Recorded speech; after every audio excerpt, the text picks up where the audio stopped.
Hi, it's Josie Carlson here. I'll never get tired of George A. Romero's Dead franchise of films, and Scream Factory, of course, just had a nice big sale with a lot of their releases. And one thing I picked up was the third movie in that series on Blu-ray, that being Day of the Dead. This particular film hasn't been released on 4K yet, so this Blu-ray from Scream Factory is probably the best release of the film we have. I'm going to unbox this release and I will share my opinions.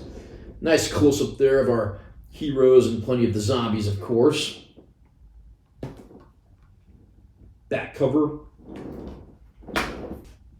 Here's our disc. We do have reversible art on the back, which is nice if you're into that sort of thing. And I'll read the description of the movie as follows from the package. In this third film in the continuing saga of the undead from writer-director George A. Romero, a small group of scientists and soldiers have taken refuge in an underground missile silo where they struggle to control the flesh-eating horror that walks the earth above. But will the final battle for the future of the human race be fought among the living, or have they forever unleashed the hunger of the dead?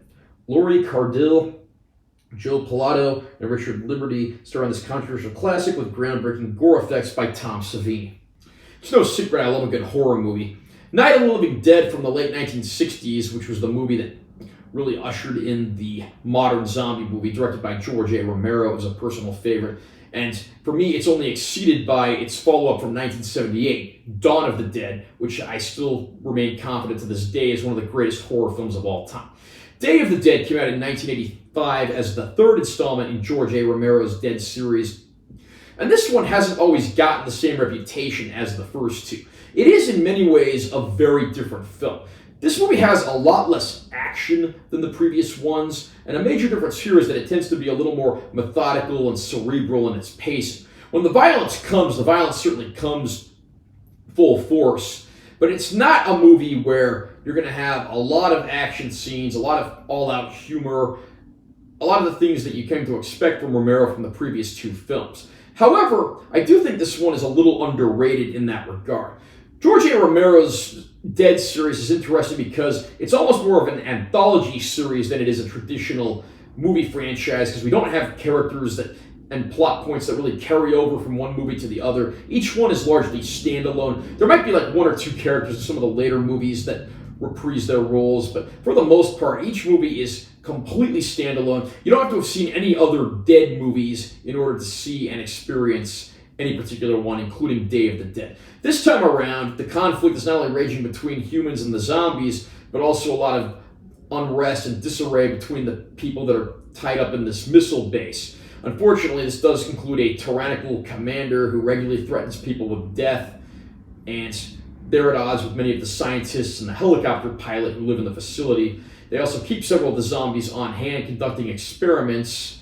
And, of course, when you keep zombies on hand, you can only imagine that it's going to be inevitable. Things are going to go horribly wrong before too terribly long. And I have to say, again, the pacing is a little different from the previous films because this one doesn't go full force with all the action, and the laughs aren't quite as frequent. But I do appreciate that Romero tried something different here. It's certainly a more methodical film, but I don't mean that in a bad way. I do have a soft spot for this one, even if I don't hold it quite in the same echelon as I do the prior two movies in the Dead series that came before this, but it is still a personal favorite, and I had a lot of fun going back and revisiting this one on this Blu-ray disc from Scream Factory. I'm happy to report the Scream Factory Blu-ray does look pretty good overall. This has always been a very soft-looking film, so it's not going to be something that's razor sharp, jumps out at you, or really stands as something to be potential demo material for your home theater. But it is a faithful transfer that doesn't resort to any artificial tinkering, noise reduction, or processing, and I do think it's about as good as we can expect the movie to ever look on home video.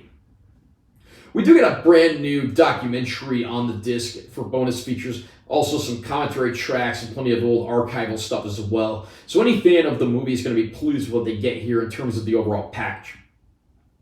I can easily recommend this release of Day of the Dead from Scream Factory. Certainly one of the more underappreciated George A. Romero zombie films, but one I don't think you should overlook.